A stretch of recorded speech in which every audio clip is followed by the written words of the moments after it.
अगस्त की देर रात्रि में विष्णु मीना जी मानव दर्शन के सिटी रिपोर्टर थे।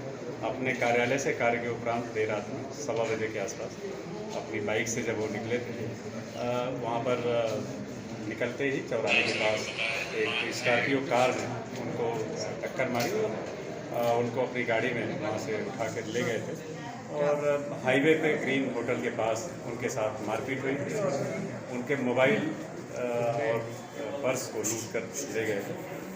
इस घटना पर कैंट थाने में अपहरण और लूट का मामला दर्ज हुआ था।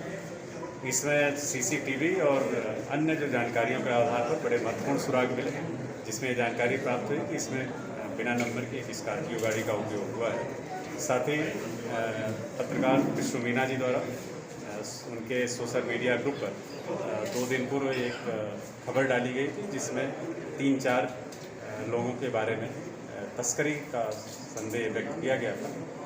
पुलिस ने जब इस दिशा में काम किया और उन तस्करों के और उन व्यक्तियों के बारे में जब जानकारी निकाली तो ये बड़ी महत्वपूर्ण सूचना प्राप्त हुई कि बंटी केसुंदा का रहने वाला है।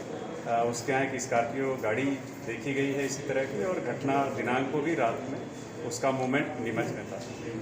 इस पर से CSP नीमच और TI कैंट TI सिटी के नेतृत्व में टीमों द्वारा दबिश देकर बंटी केसुंदा को पकड़ा गया। पूछताछ के बाद घटना में प्रयुक्त स्कॉर्पियो, पत्रकार विष्णु मीना का लूटा हुआ मोबाइल इनके कब्जे से बरामद किया गया।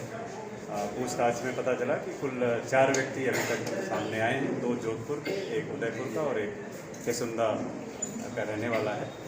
2 व्यक्तियों की गिरफ्तारी हो गई है। घटना के 2 दिन पूर्व आरोपी द्वारा बताया गया कि पत्रकार विष्णु मीना केसुंदा आए थे।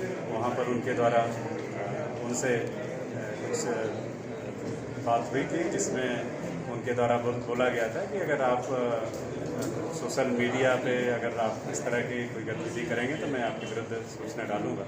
और उनको ये संदेह था कि इसी के कारण उनके द्वारा ये सोशल मीडिया ग्रुप में सूचना डाली गई थी।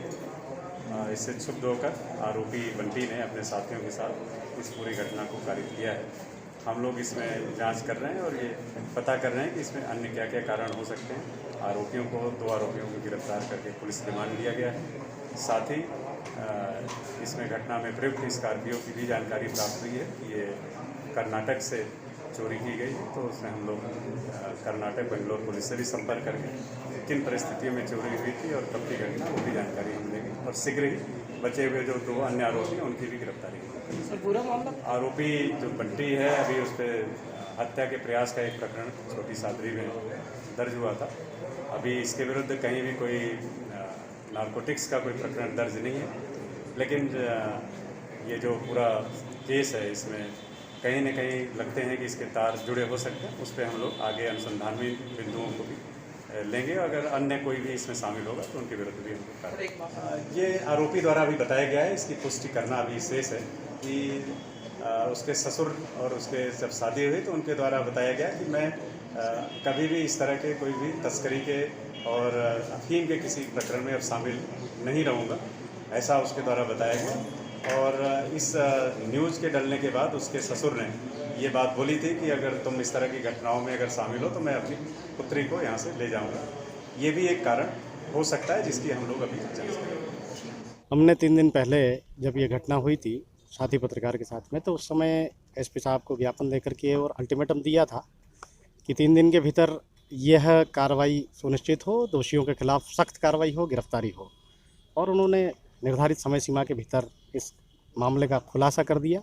तथ्य बहुत सारे हैं इसके अंदर। हमने उनसे निष्पक्ष कार्रवाई करने का कहा था और उन्होंने वैसा किया है। इस मामले में हम धन्यवाद ज्ञापित करते हैं पुलिस प्रशासन का कि इस मामले में उन्होंने हमारे अल्टीमेटम को गंभीरता से लिया। और कोई भी हो, पत्रकार के साथ में किसी भी तरह की घटना, दुर्घटना या ऐसी वारदात चिंतनीय होती है। हमने इसको लेकर के ज्ञापन दिया था। मारपीट वाकई गलत थी। हमारा मूल मोटिव वही था, मेरा उद्देश्य हमारा वही था कि पत्रकार के साथ जो घटना हुई है उसके पीछे के घटनाक्रम कुछ भी हो सकते हैं, उसका भी जांच करे पुलिस, और पुलिस ने आज किया भी है। उसमें भी बहुत सारी बातें हैं, लेकिन हमारा जो उद्देश्य था, हमने 3 दिन का अल्टीमेटम दिया था, उन्होंने इसको पूरा किया। हम धन्यवाद।